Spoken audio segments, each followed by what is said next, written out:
Welcome back to your favorite witchy podcast as the Cauldron bubbles.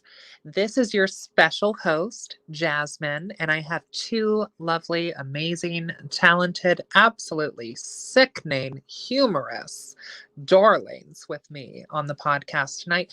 Go ahead and introduce yourselves. Hello, it's Sydney. You can find me as Craft and Magic on Facebook and as well as TikTok. I have been in the occult, or I guess the auntie of the occult, for the last 5 years or so. Been walking the spiral path for over 10. So I'm ready to talk and digest. Hello, my name is Nora. I'm also known as Astradia. You can find me on TikTok at Astradia13. I have been a practitioner of the occult since a very young age, and I'm just here to dish about it. So today, we are going to be talking about experiencing the craft from a queer lens and from a lens being belonging to a person of color. And something that I have gotten myself on my platforms is oftentimes people feel unwelcome in the craft or unwelcome in occult communities, be it in the digital or even our local community, as both of these witches that I have on my podcast are, local to my central area. So let's kind of start there. Sid, why don't you kind of lead us into feelings of not being welcome due to our ethnicity and how to sort of navigate spaces where there are people, especially, I know that various different occult communities have these sort of people, right? And you, who is someone who has walked a Norse path, I think have, a special kind of outlook on this perspective. Well, what can you add to that? Um, so in general, um, I definitely felt when it came to the craft and when I first started walking it, I wasn't aware of the forms of systematic oppression that were coming about in witchcraft. Um, a lot of my friends who were in the craft at the time were white. Didn't really know a lot of people of color, let alone black people, that would even associate with me because I would, be the goth kid for one. Black goths weren't like a thing in the cornfields out here in the Midwest. And definitely wasn't a thing when it came to a practitioner. Now, if there were other practitioners, maybe we just didn't cross paths and maybe, it wasn't my time to meet them yet. I don't know. But I never met anyone that was like me until much later on in my life, up till now, basically. I would say too, I teach Norse classes because I do have that in my blood. So ever since I've started walking that kind of road with working with Freya, I've combated a ton of racism and oppression. I've had statements given to me of you can never walk the Norse path. Freya doesn't call to you. Da, da, da, da, da. And I'm like, honey, I don't know, but she kept calling me. Okay, I didn't even know the phone was ringing. So you might want to mind your own business for one. I had people that did wish me well on my path, but they were like, that's kind of unheard of. So I was like, F y'all, I'm gonna, teach classes and just basically, combat Odinists that are racist. There's some that are not, and that's a conversation for another day. But I just wanted to combat that white supremacy that was happening in that path of asatru, of heathenry, and things like that, because I felt as though, even though I don't consider myself heathen, the type of history and type of gods that I was working with to create these classes and teach people about these gods is literally based upon my bloodline. Like, unfortunately, we've been colonized. But yeah, like I've never really felt completely at ease in the craft. I think that's just kind of like my incarnation time, in this time period of this life. And I think that's just what I'm supposed to do to just surpass it. And what do you think, Nora? So my experience with the dealings of race in the occult community have been a little bit different. I am biracial. I'm black and white. My white ancestry is predominantly Celtic, largely Irish and Scottish with a little bit of Wales thrown in there.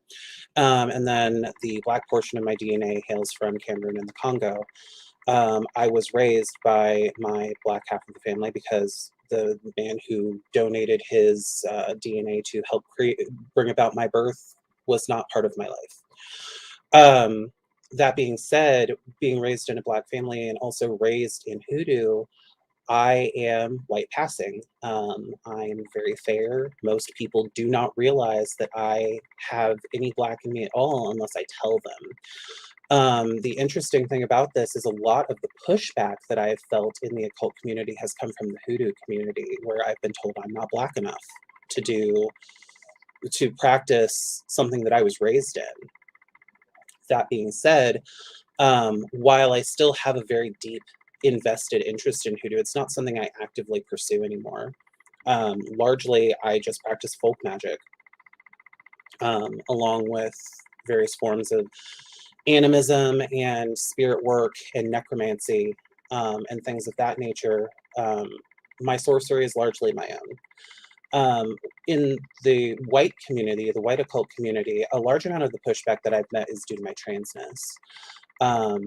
People telling me that because of whatever genitalia they want to presume that I have, they think that I'll never have an adequate connection with the divine feminine, which is completely untrue because I'm feminine, I'm divine, so I have that connection. It's a strange existence being a biracial person in either black or white spaces, because people will treat you differently based on their perceptions of you in any instance. But by and large, because the white community embraced me in some ways because of the privilege of being white passing, I've seen a lot of awful stuff done to the black occult community at the hands of the white occult community. But vice versa, I've also seen the black occult community completely lash out at people like me who want to embrace their heritage, want to embrace their bloodlines and things like that, but are being told that they can't because they're pale or because they're white passing. And that's not me trying to level aggression at the black community. I get it. I have the face of the oppressor because of my white passing nature. I can't help that though. And my goal largely is to decolonize my mind and to help those around me who are white and eager to sit down and listen instead of objecting, to decolonize their own minds so that they understand that these spaces need to be for everybody and everybody in them needs to be comfortable regardless of race. And also not to appropriate other people's cultures or jump into closed practices that they have no business being a part of. Thank you for sharing that. I think to kind of like piggyback off of what you have said and talking about decolonizing, right? Like tapping into our ancestral sort of magic that we all have. And unfortunately, white supremacy, right, tries to consistently colonize and strip everyone, including white people, of their ancestral practices, right?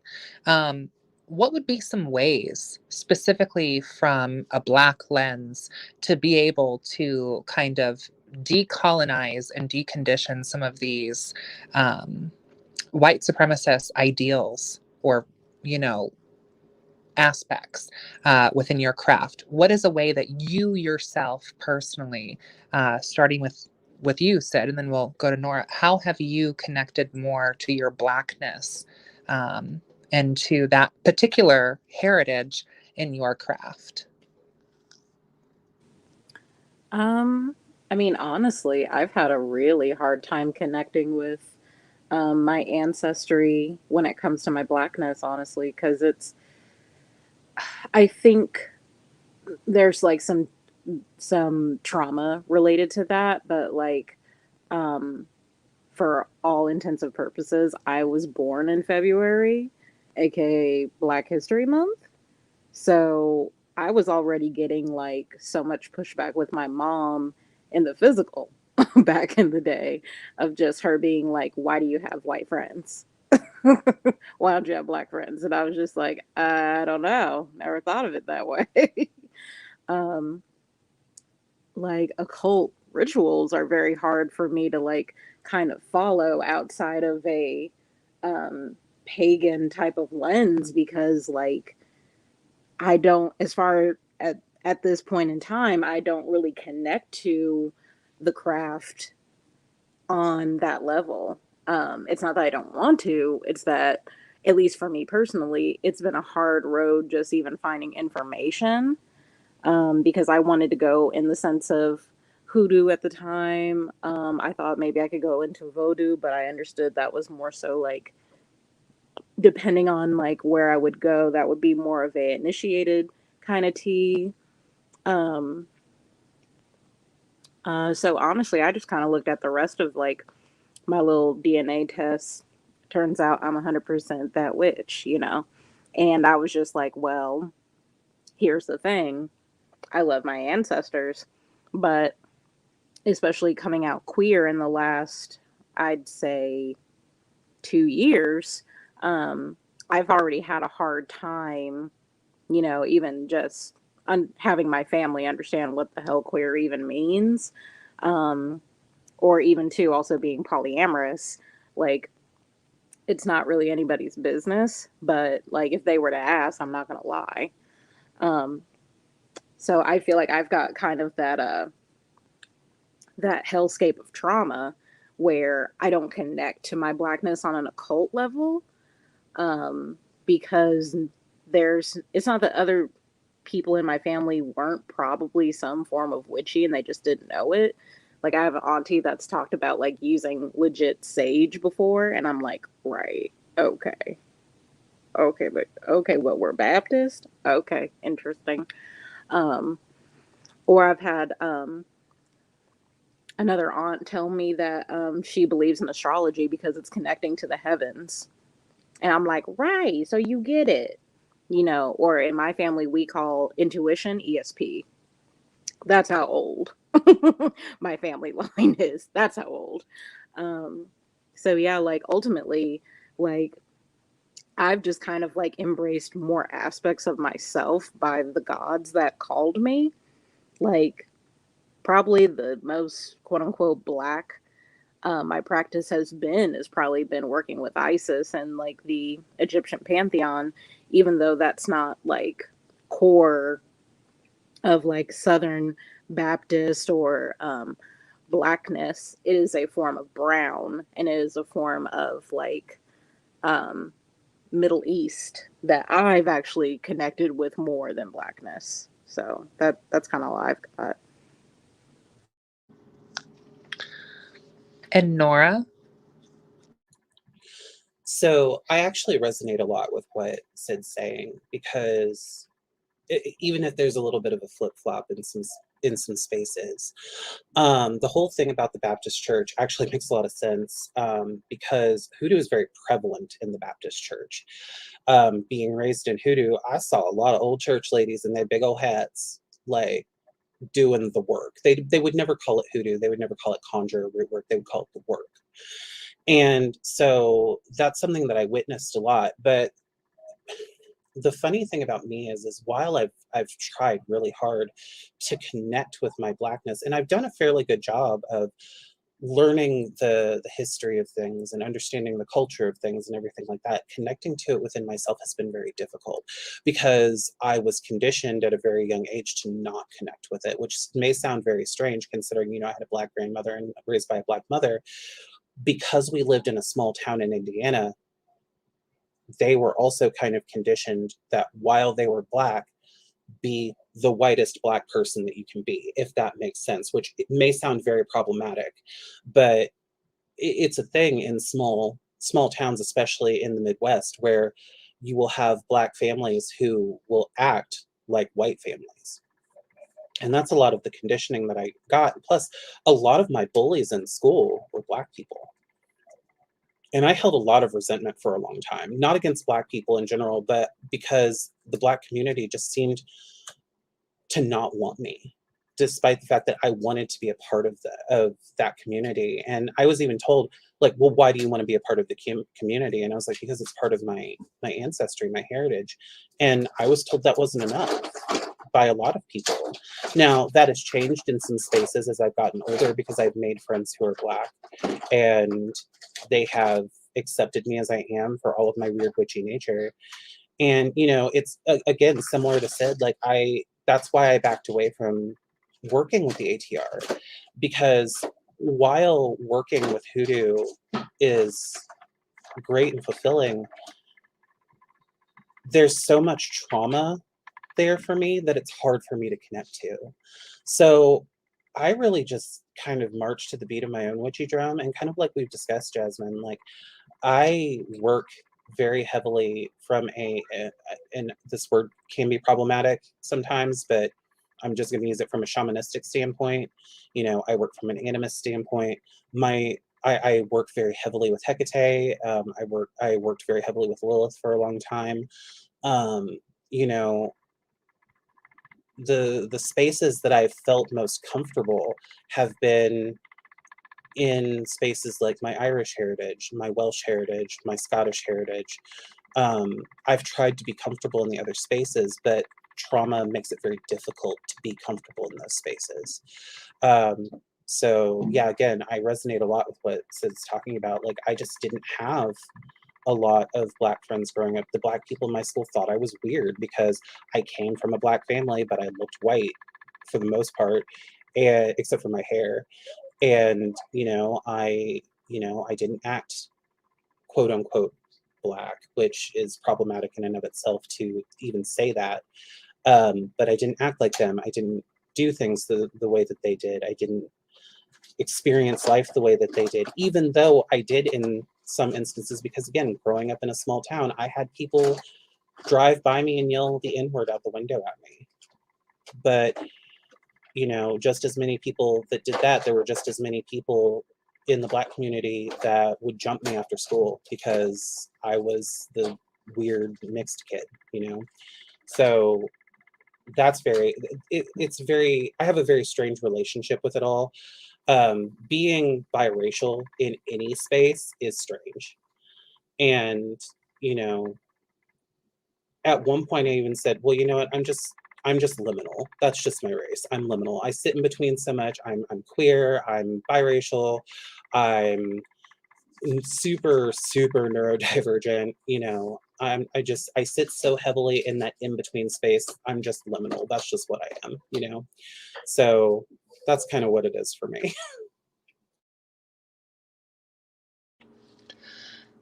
So I think another big topic in terms of occultism, Blackness, queerness also is like the concept of closed practices, right? And from what I understand, as someone who is not, you know, a Black person in this incarnation, is that some of these practices, right, are ancestral based or focused. And that's why these communities have talked about them being closed. So I'm interested to hear from both of you about kind of what you think in terms of ATR and closed practices. Like, what are your thoughts on that? As people of a Black experience. Could you just say what ATR is? Because I'm not familiar with that acronym or term. If I can jump in here, ATR means African Diasporatic, African Traditional Religions or African Diasporatic Religions and things like that. So things like Voodoo or Voodoo, Palo Mayombe, things like that. Any religion or spiritual practice that hails from African culture. Okay. Thank you so much, Norma. Thank you, Nora. I was like, now hold on. Absolutely. I can't Google fast enough. Hold on. So if I can jump in here real quick, I know we kind of have a rotation going on. So just to give a good explanation of what a closed practice is, a closed practice is something that involves either an initiatory process or is something that is handed down through lineage or through a family line. So to give an example, hoodoo was a practice that was developed by slaves that were brought over from Africa. It was so that they could keep a hold on some semblance of their life that they had while melding it with the lives that was being provided, and I say that with finger quotes, provided by slave owners. It tends to be viewed as a combination of African diasporatic religion mixed with indigenous herbal medicines and spiritual practices, as well as bits of European occultism. Largely what it is the reason hoodoo is a closed practice is because this is something that is handed down through familial line. So basically what it is like my grandmother, who taught me hoodoo as I was growing up, taught me things that were within our family line. Those things aren't supposed to be taught outside of the family line. Folk magical tradition has a lot that is experienced across the board. Folk magic, wherever you go, is basically the same. What makes it different is lineage and geographical location, because the whole point of folk magical traditions is that you utilize the land and work with the spirits of the land around you. So with hoodoo being a closed practice, it's that, it's handed down through family lines and you're raised in it, or you are brought into the family. Indigenous practices, Native American spirituality, smudging, spirit animals, those things are closed practices to indigenous people. So basically, if it's something that you have to be initiated into, that's what makes it a closed practice. Okay. Thank you, and thank you. We love a good research. Oh, I don't know. When it comes to stuff like that. So this will be a small tangent here because I cannot remember the question anymore. But go on a tangent, girl, please. You're my guest. That's what this is for. So, like, I recently found out about like a year ago, with one of my aunties that she had told me that we have my grandmother who actually did do some occult practices. Now, she didn't say occult. She was just like, no, baby, she was like you and you're like her. And I was like, well, what you mean? Like, enlighten me. So apparently my grandmother did like numerology, which was interesting because I was just like, huh? Now, how in the world did you get that? Because I'm interested in numerology, but through more a divination like lens. Also, too, I have the fact that I guess she used to have like a lucky Buddha in her house, and you used to have to rub the lucky Buddha. She was also very good at playing cards, cardomancy, maybe. So I was like, now hold on. How come I didn't know this side of my grandmother? Apparently, the colonization was happening with my mom. because my mom didn't really like reflect those views. I don't really know what views she did reflect. She didn't really like a lot. But essentially, I just kind of like fell into the occult um, in my own way when I could have basically been having these ideas, these philosophies, and things like that, like handed down to me. So, um, oh, another thing too, she was apparently a part of, she was actually a daughter in a Masonic lodge as well. So that was really interesting to me because I was like, okay, she was in these circles and I'm here in these circles. So what was the problem, mama? I think my mom just didn't jive with it. Therefore, she did not state that it was a thing. So when it comes to this like idea of being like, how can I say, literally fed like what your lineage has done. I didn't get that from either side of my family. Um, Also, I'm an only child, so I feel like too there's some like weird juju around that because maybe if I had had siblings, maybe somebody would have told me something. I don't know. I know my cousins and most of my family is very Abrahamic with their religion, so as far as I know, I'm the oddball out. I'm the black sheep, and that's okay. All puns included. Um, but overall, I think that's kind of why I don't have like this big connection when it comes to my blackness because it was kind of closed off from me. And obviously, I found the craft. Obviously, I found my own path, and thank the gods that it's still kind of like in me. But it is kind of saddening knowing that when it comes to blackness and when it kind of comes to like this whole idea of like what blackness is supposed to look like it's really like it's more colonizing than the white people who took over. Sad to say.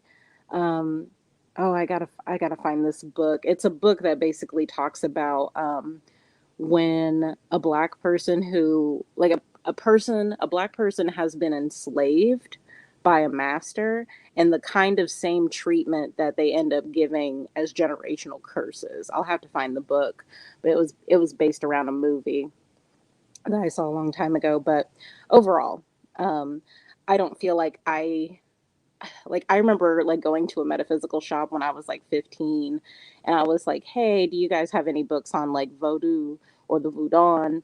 And it was a white woman and she literally was like, "Now that is a closed practice." And I'm thinking looking back, I'm like, "Now how the fuck you know that?" Sis, ma'am, you got a black friend in here cuz I don't see nobody of color up in here. Okay? So I think that's kind of like another indication of just how like out of it I am. Like I haven't really met many people who practice hoodoo, and I haven't really met anyone who like says they even practice the craft or are a part of a magical journey because of the Abrahamic trauma and ties, and almost privilege that Abrahamic faiths have in black communities and families. Well, and if I could kind of jump in here into this conversation, like Nora, you were talking about earlier, like how different cultures have like different forms of conjure. And like, as someone who makes like a lot of Sahirian sort of like content, like Arabian style conjure, um, it's interesting the similarities that there are um, between like types of magic, right?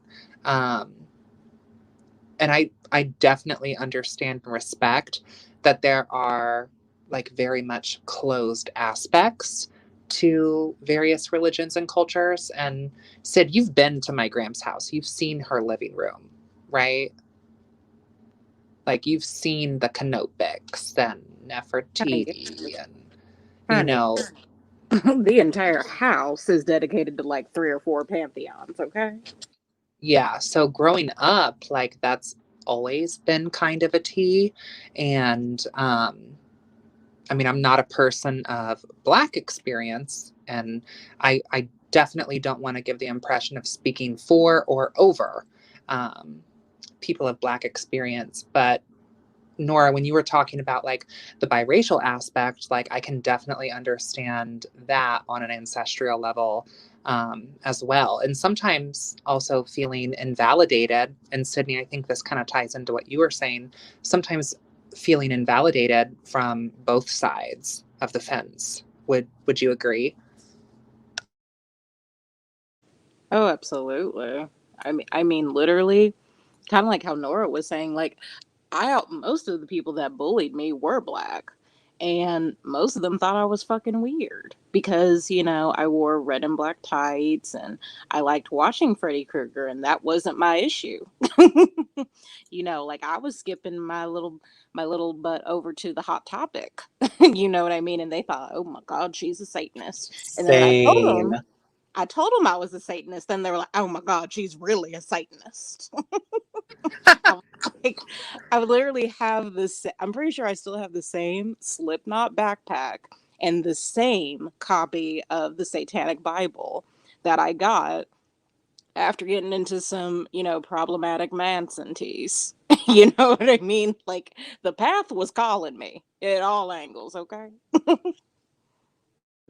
Well, and like, okay, so another aspect of this as well. Sydney, you were talking about like Abrahamic trauma and how you have found in your experience connecting with, other Black people that because of Abrahamic trauma, their experience with the craft, you feel like is different. Is that correct?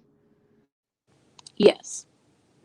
See, I think that one of the big aspects in terms of like Arabian conjure, in terms of like set here, is like Islam is like connected to it. Um, Whether we like that or not, like there there is an aspect um, in Islam in these surats that are connected to like this conjure, like, and it's become kind of a part of our language and colloquialisms. And Sydney, like, I've been kind of putting you up on game with some of this Arabia, and like, we say like mashallah, like, oh, God willed it, or hamdulillah, like, or hamdulali, and like I am not someone necessarily who identifies as Muslim today, but like these are still, words that I use, kind of like how in English, like we use, oh my God, or um, I know people who don't even believe in Jesus who will still say like Jesus Christ, right? Like, But really, though. what do you think about that, Nora? Um, I it's such a this is a dangerous set of conversations that we're having, especially being that, we're all people of color here, and we've all kind of experienced very different um, forms of trauma in regards to our, our queerness and our race. Um, something that something that I noticed in the during Are this we about to conversation. say something controversial Controversial yet yet brave? brave. Yes. So we talk about colonization a lot, and we talk about how we need to decolonize the mind. And one of those things that really shows as colonization is, in my mind, is when you have Black people who don't acknowledge the fact that they come from magical spiritual roots, and in fact altogether rebuke them, because what I feel that stems from is, like with hoodoo and voodoo and things like that, these are practices that had to be integrated into Catholicism in order to make them appear, Catholicism or the church in general. Hoodoo is much heavier in the Baptist church.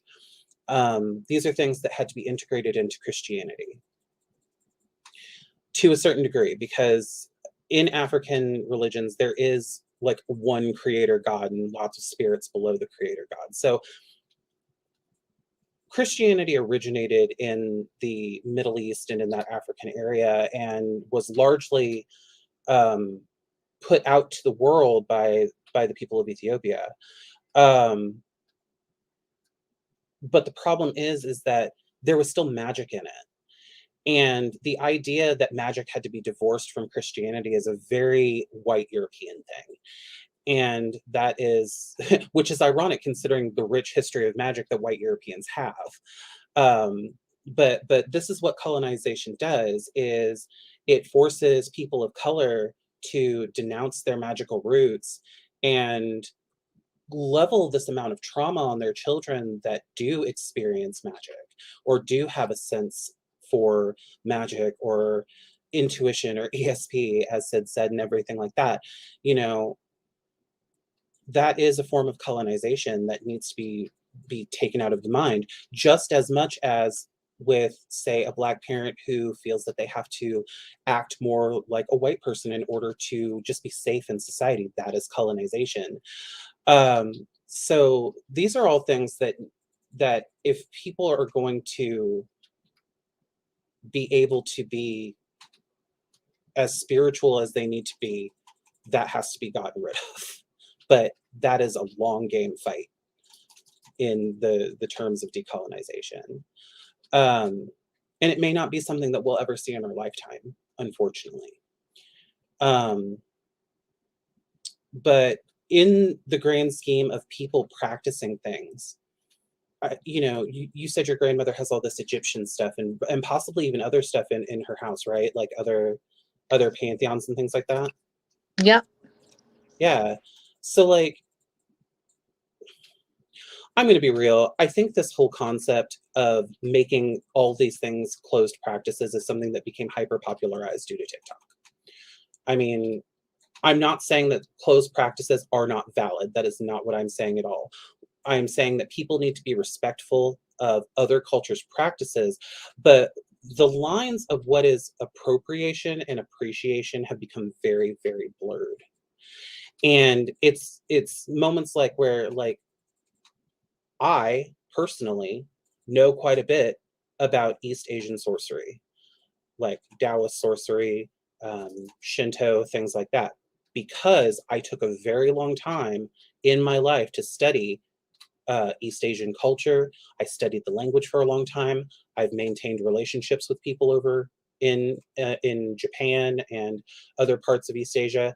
Like, I understand the culture. I appreciate it. I've learned the history. But there are still people that would say I'm appropriating or stealing from a closed practice if I made a video on TikTok doing some bit of Taoist sorcery.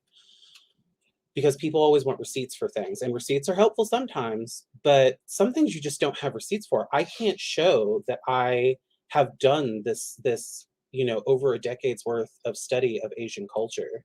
I can't show that my working with Hecate is something that I've done since the age of 16. You know, like these are things I just can't show people. But that's what they want. And that's where the waters get real muddy, because, you know, all these things are suddenly closed, but you find people of older generations that aren't white that have a mix of pantheons, practices, and cultures in their home. Absolutely. Absolutely. And, you know, I think that it's up to the individual cultures themselves to kind of dictate what or not is closed. Like, I don't really put a lot of stock, and I hope that none of the listeners take this personally, but like, 14-year-old septum ring, blue haired white girls on TikTok telling me that I can't wear a bindi because that's culturally appropriative when it's part of my culture. I don't really put a lot of stock into that personally. um, I when agree. that's something that already belongs to me. And like my grandmother having her dining room, said, you were there for Thanksgiving, right? Like she Girl. has Minoan bulls and the Okay. statue of like Caesar and an ivory, an onyx chess set above the dining room table of the Hellenic pantheon. Technically, the Greek aspect is not from that side of the family. Okay. So, should she throw all that in the trash? I've also been told too that, like, tarot is a closed practice. Mm-hmm. I teach tarot, so, and like I've had people tell me, like, you know, per the Roma lineages, like, oh, it's a Roma thing, it's a Senti thing, it's a Dumari thing.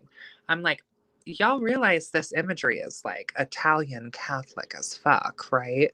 And I'm like, and I'm teaching this to Gajas on purpose because I believe anyone can learn an organized divination system language. But I see that we're getting close to like the 40-minute mark. And something I've learned recently, and Nora, I haven't told you this, is that on StreamYard for a pre recorded stream, I can only stream for 59 minutes. So I want to be really careful that we don't go past that because I think this conversation is really important to have, especially because I have had, a lot of young people of color, specifically Black identifying individuals, looking to get more so in the craft. And so I think where I would like to kind of close this conversation out is, what sort of advice would both of you give to a young Black identifying person who's interested in getting more into the craft? What sort of advice would you give them? Or even what sort of advice would you give your younger self in the craft? I feel like for just telling my younger self, I feel like I would tell her, hey girl, so the things you're learning, you be doing, okay? Also too, mom doesn't have to know, about the fizzy pop incense. She won't know it until she smells it, okay? Okay, but I loved the fizzy pop from the Nirvana. Same. And that is how the Fae folk found me, okay? Fizzy Pop is my husband's favorite too, so I get it. I do love Fizzy Pop. Okay. I want that so bad for nostalgia's sake. For other people of color who are interested in getting into the craft, I say do it. Now, I do understand if you live with a family member or if you live with a parental guidance person, the authority of sorts, and somebody else is paying the bills over your house, you ain't got to go buck wild, baby. You ain't got to buy a lot. You ain't got to do a lot. Baby, if you are buying just tea lights from the Walmart for the good $2.50 for 100, okay? Hell, you can go to the Dollar Tree, or the $1.25 tree is going to be soon, apparently, and get yourself, like, I think it's literally like 10 candles for like $1. 10 little candles, little tea lights. You can say your prayer. You know what I mean?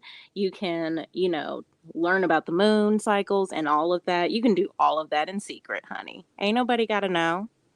As long as nobody's checking your Kindle purchases, you good. Okay?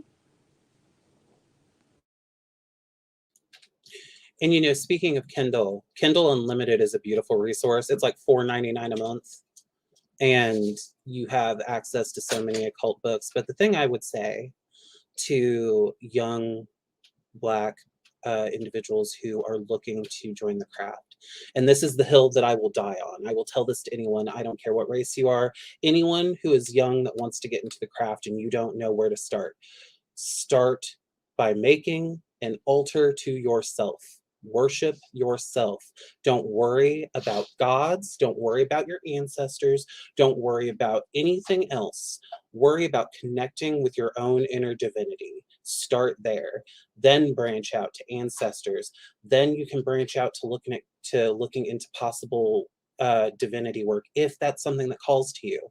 Do not be fooled by the Tumblr witches and the TikTok witches. You do not have to be a type of witch. You can just be a witch. And that is perfectly valid and perfectly acceptable. You do not have to be a flavor. If you want to be a flavor of witchcraft, be a flavor of witchcraft. That's okay too. But follow your heart. If you do decide that you are interested in a closed practice, the best thing I can tell you in that is find someone in that practice to help educate you. So that way you can be a part of that practice without any kind of reciprocity from anyone outside. And also, don't let blue-haired, nose-ring white girls tell you what you can and cannot do, because they probably don't know Period. shit. They probably don't know shit. So be yourself, love yourself for who you are, worship your own divinity, embrace your own inner power, and just go for it. Magic is your birthright. Amun Ra. Thank you both so much for coming on to this episode, talking about queerness and Blackness and the craft and our experiences. I've really appreciated this. And I will be posting, whatever links they choose to share with me down below, as well as our local Indie 10 link, which is our personal chapter for BLM. I encourage you to explore that, donate if you can. And thank you all again, all of you listening, for tuning in. And until next time, blessed be. Blessed be.